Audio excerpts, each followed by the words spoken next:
Welcome to Job Tips, the career development channel.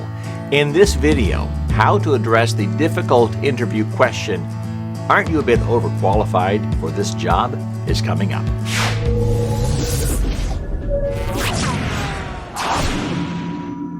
If you are interviewing for a job for which you truly are overqualified, the interviewer may have concerns in various areas, such as will they keep you motivated?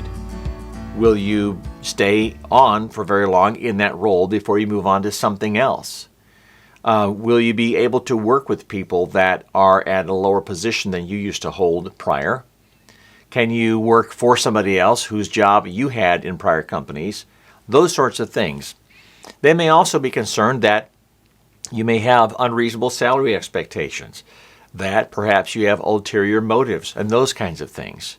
So there are ways to overcome that issue and to address that when it does come up, because it's fairly common for older people who have left positions in companies and then have attempted to move into other companies in perhaps a lower level position. For example, you may have been laid off from a very good job and then found yourself looking for a job and applying for jobs for which you were more than qualified because that was what was available, right?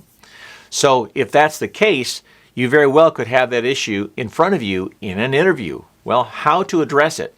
Well, first of all, acknowledge your advanced skills early on in the interview and get that kind of out of the way. That way, interviewers will feel you're being honest about your qualifications and understanding why you want that job early on. Also, let them know that you're willing to come into the organization at a lesser salary than you were earning before, because you certainly understand that that position doesn't pay the kind of money that you were making in the higher position before.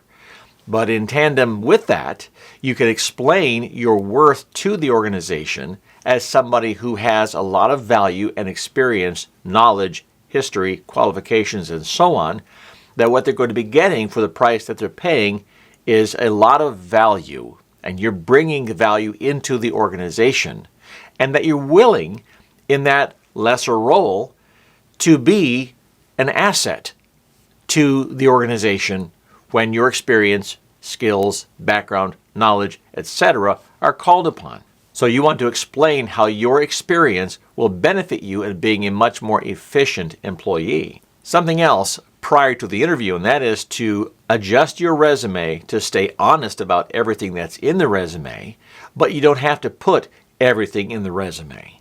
So let's say that you're applying for a job a couple layers below the kinds of roles that you've had before. You don't have to put the executive level kinds of things on this resume. You may have some things that would just straight out scare them in saying that this guy is so overblown, overqualified, there's no way we would consider him for this lesser position. That's okay. Leave those items out of the resume. The object is to get the interview after all, right? Then you can address your overqualifications in the interview. Also, in the cover letter, you can explain the overqualifications and what they're going to be looking at in the resume, and still why you would be a great employee in this role. Well, I hope you've enjoyed this short, brief, quick, and to-the-point video. Please let me know in the comments below your thoughts about the video, and also suggest any other topics you'd like me to discuss in future videos. I would also be so honored if you would subscribe to this channel and hit that notification bell to not miss any future videos. Well, for Job Tips, I hope you get that job and have that dynamic career that you want to have.